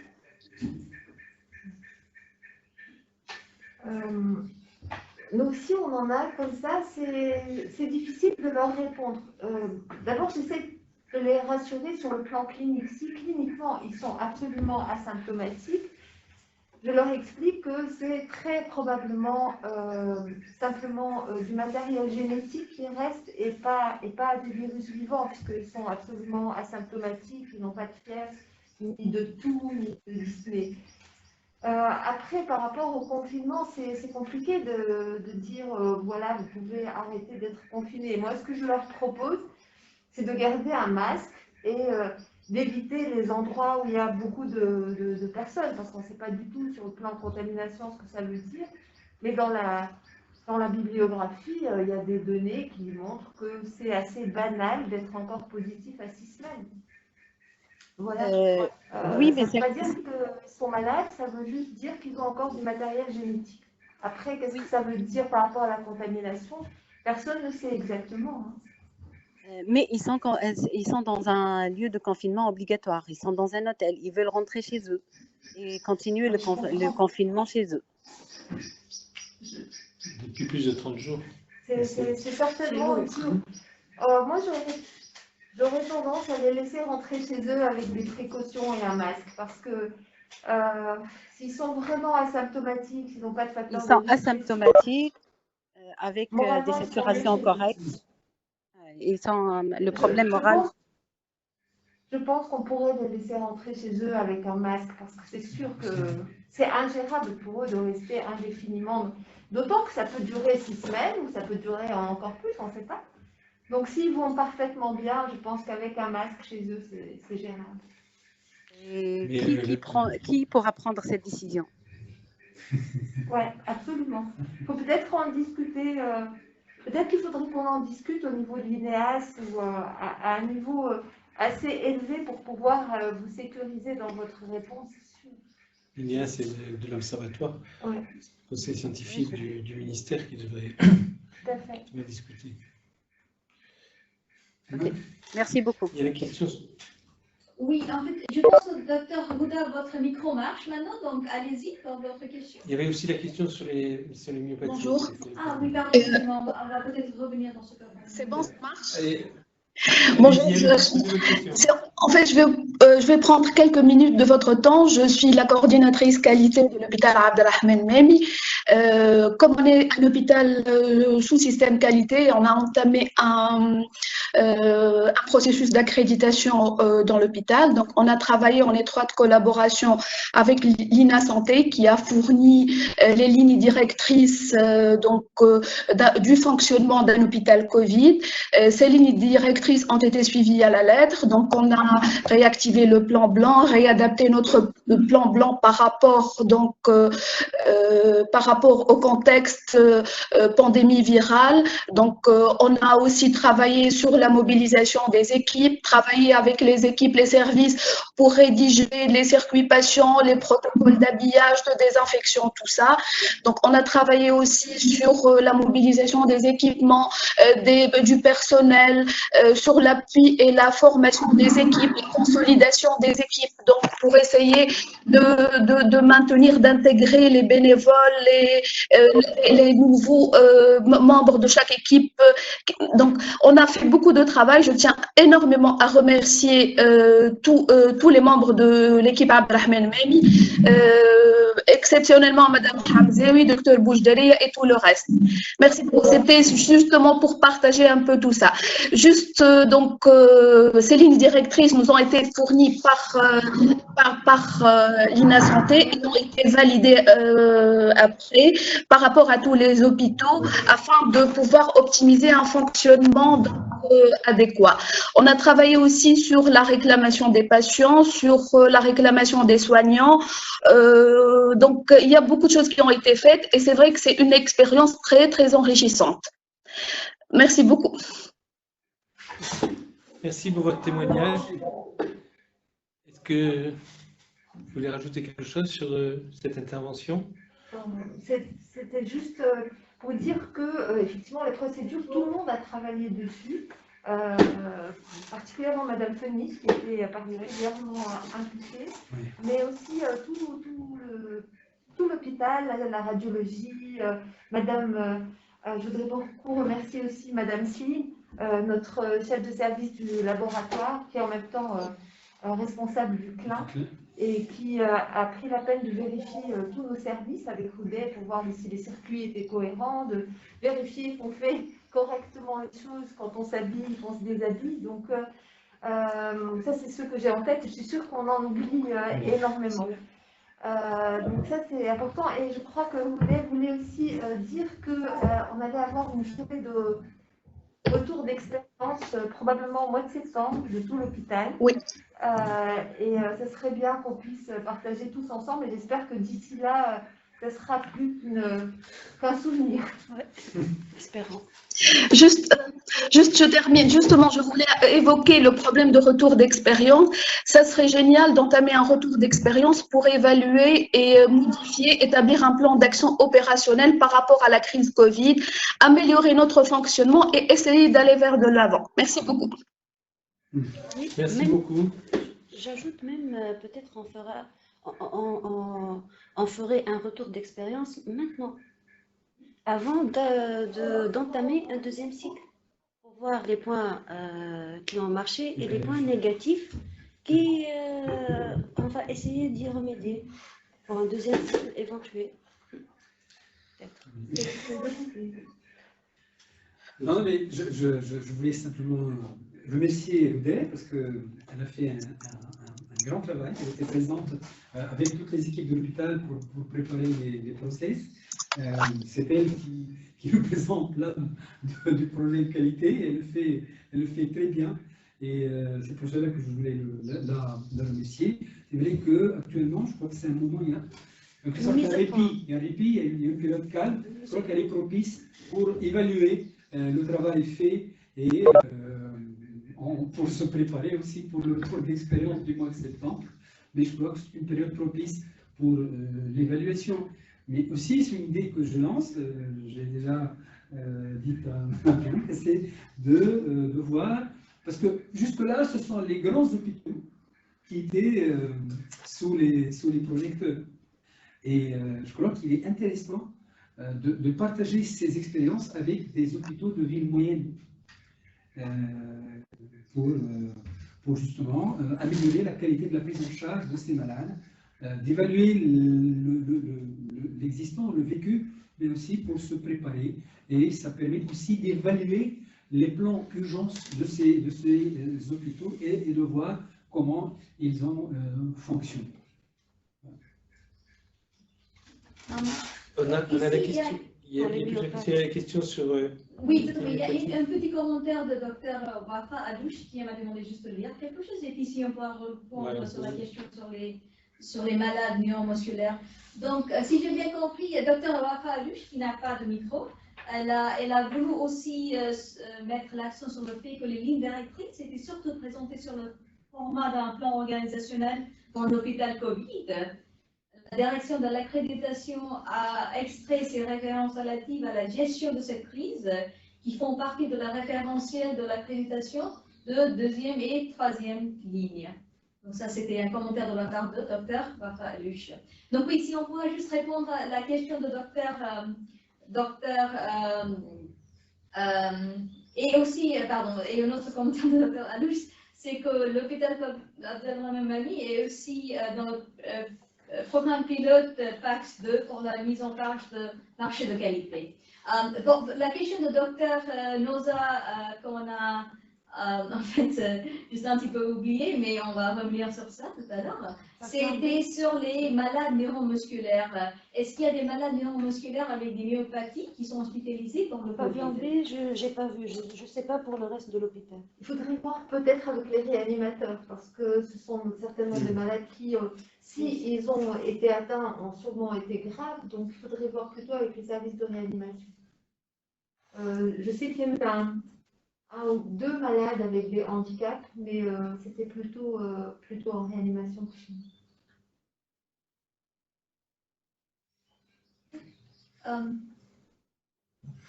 Est-ce qu'il y a d'autres commentaires, d'autres questions? Je pense qu'il est, de toute façon, c'est bientôt 2h moins le quart. On avait dit qu'on arrêtait vers 13h30, mais ici, peut-être qu'on a le temps pour une... Est-ce que je peux prendre encore la parole, s'il te plaît? Oui, docteur Hichem. Est-ce que je peux encore prendre la parole? Oui, bien sûr. Enfin, je pense. Je sais que vous arrivez à la fin je sais que vous arrivez à la fin de la session. Je tenais à remercier tout le monde, l'OMS compris, bien sûr, pour nous donner cette opportunité.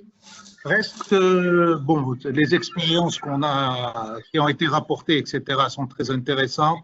L'évaluation est à faire, c'est sûr, etc. Mais moi, je voudrais rebondir sur une des questions posées par Slim Ben Salah. Bon, ce qui est tout à fait normal, on s'est tous braqués sur le Covid-19, on a fait ce qu'il fallait faire, bon, avec des hauts et des bas, le problème n'est pas là, et la question n'est pas là. Mais moi, je pense à ce que sont devenus ou ce que vont devenir tous ces malades chroniques, entre autres, qui ne vont plus chez leur médecin, plus d'hôpital, en particulier non plus l'Institut Abdrahman Memi pour se faire traiter, sont voués à je ne sais trop quoi, sont lâchés dans la nature. Il y a sûrement des complications qui sont apparues chez beaucoup d'entre eux. Renouveler les ordonnances n'est pas quelque chose de tout à fait disons, facile. Renouveler une ordonnance quand on est diabétique mal équilibré ou hypertendu mal équilibré ou insuffisant respiratoire non pris en charge correctement, etc. Je crois qu'il est temps que les responsables pensent sur cette question et fassent une campagne, à mon avis, de sensibilisation auprès de ces personnes et surtout qu'elles leur mettent à leur disposition des structures où la sécurité sanitaire est garantie pour que ces gens puissent revenir vers ces hôpitaux-là, vers ces structures-là, vers leurs médecins privés, parce que ça devient problématique. Les cas rapportés de malades chroniques qui sont totalement, disons, déséquilibrés, qui sont mal pris en charge, se multiplient à ma connaissance et d'après ce que je sais un peu dans mon entourage et un peu partout, sont devenus vraiment un gros problème. Bon, il y a le mois de Ramadan qui joue aussi, parce que habituellement les Tunisiens ne consultent pas beaucoup pendant le mois de Ramadan. Et bon, pour cette année particulièrement, problèmes psychologiques qui vont prendre la place d'autres problèmes. Voilà, donc je pense que c'est peut-être une réflexion qui peut interpeller, qui peut être peut-être rapportée au niveau des responsables, parce qu'on ne peut pas continuer comme ça. Combattre le Covid-19, c'est obligatoire, c'est indiscutable, mais il ne faut pas qu'on en sorte demain avec un déficit au niveau de la santé des personnes qui ne devraient pas être dans de mauvaises conditions, très important. Voilà, merci. Tu as tout à fait raison, Hichem, sur ça. Ce qu'on a essayé de faire, nous, c'est d'abord de téléphoner à tous les patients pour qui on avait un numéro de téléphone, pour nos patients chroniques, en essayant d'avoir de leurs nouvelles et en leur donnant un numéro pour qu'ils nous appellent en cas de problème. Mais le déficit de consultation avait déjà observé quand il y avait eu la grippe H1N1, les gens se mettent à ne plus vouloir venir à l'hôpital.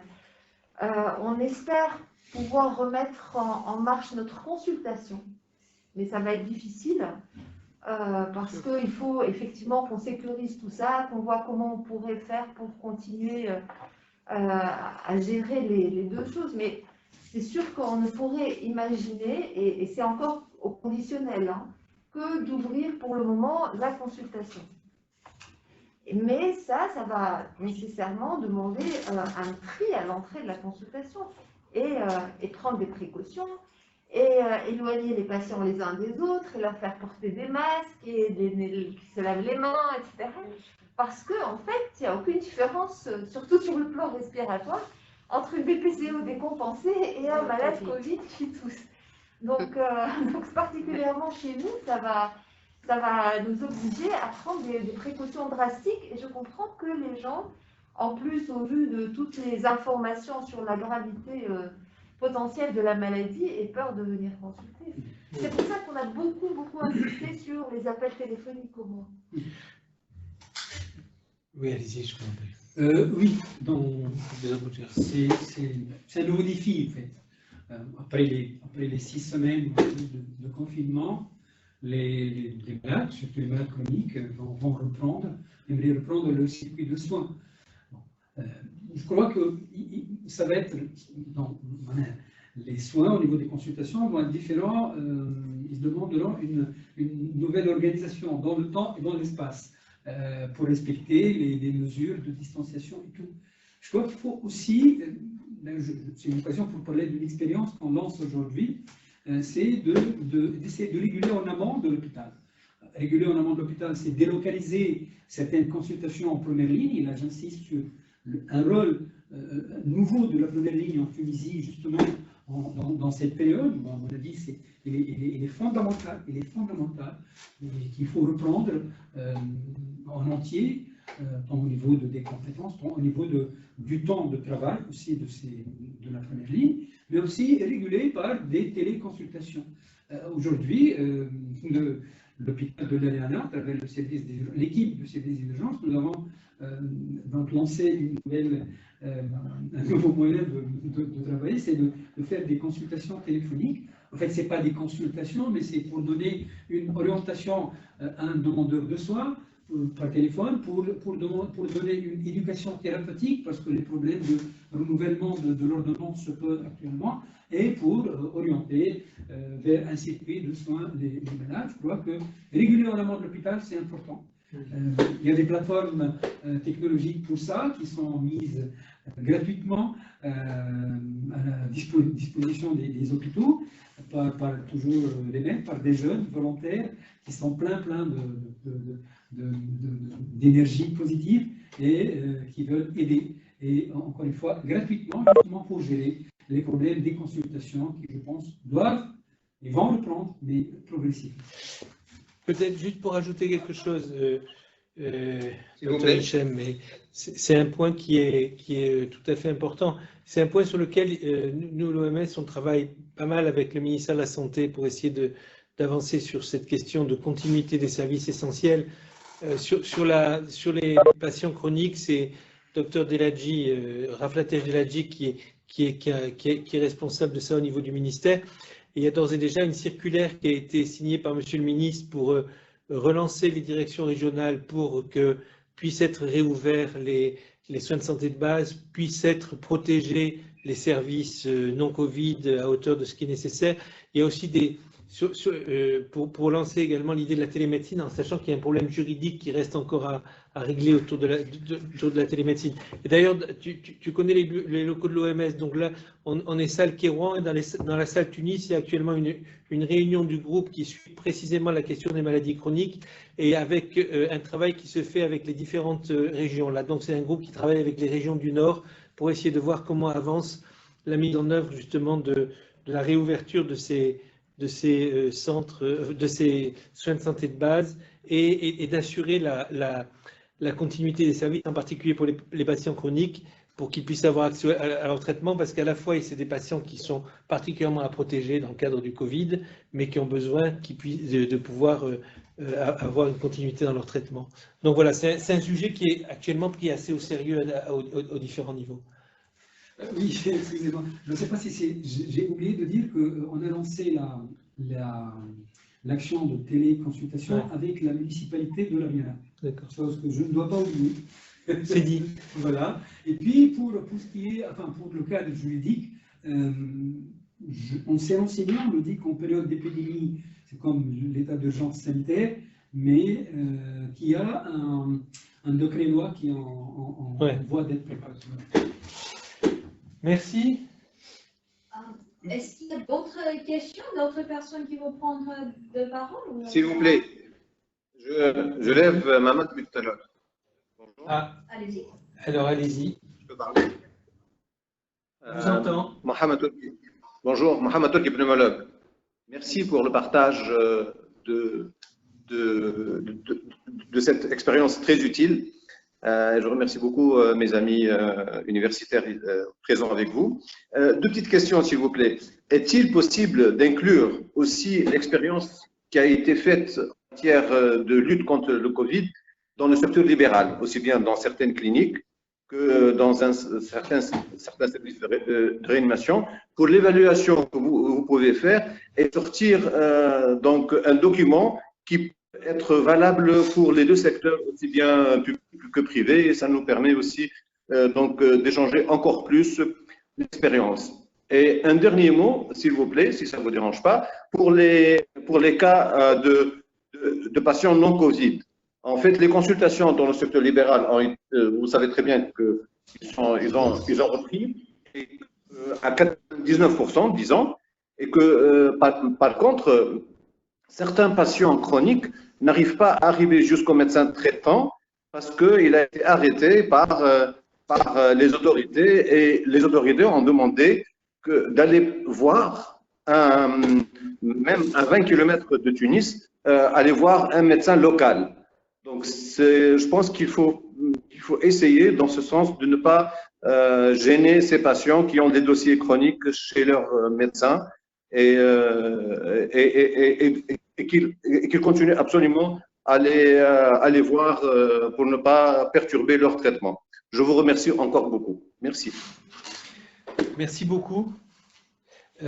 Sur des réactions sur… Oui, sur le partenariat public-privé, Oui. ça c'est une excellente idée. Au contraire, il faudrait qu'on la creuse absolument. Il faut juste qu'on y réfléchisse ensemble, Dr Teuki, pour voir comment on va faire en pratique pour mettre toutes nos expériences en commun. Par contre, pour les patients qui sont loin, comme vous faites partie du Conseil de l'ordre, je pense qu'il n'y a pas de meilleure instance pour essayer d'intervenir au niveau des autorités. Oui, on en a aujourd'hui parlé au niveau du Conseil de l'ordre. C'est juste pour vous informer que, merci beaucoup, Dr Hamzaoui, pour vous informer que c'est vraiment un problème important, même au niveau des hôpitaux, ça risque de poser problème. Et merci pour la main tendue pour faire participer le secteur privé. Malheureusement, comme vous le savez très bien, le secteur privé a été occulté par le ministère pour la première réponse au Covid. J'espère qu'il va se reprendre et j'espère que nous, disons médecins, pourrons collaborer encore plus pour l'intérêt de la nation. Merci beaucoup. Merci beaucoup pour votre intervention. Est-ce qu'il y a d'autres mains qui se sont levées sur l'écran? Pas à ma connaissance.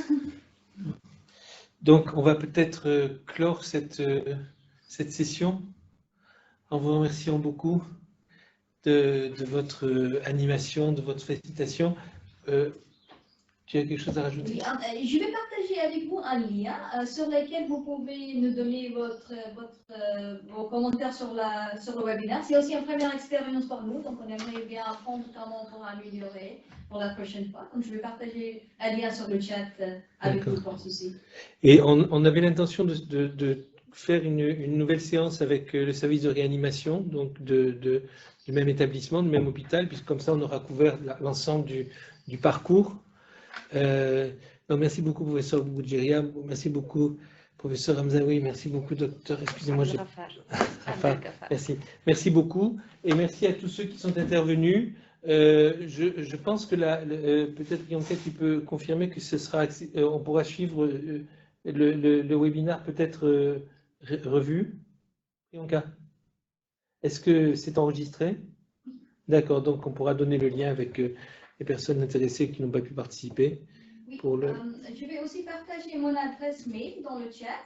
Vous pouvez m'envoyer vos contacts et on va créer une adresse, en fait un mail avec toutes les personnes qui ont participé pour partager les liens et puis on va aussi vous inviter la prochaine fois qu'on organise la réunion.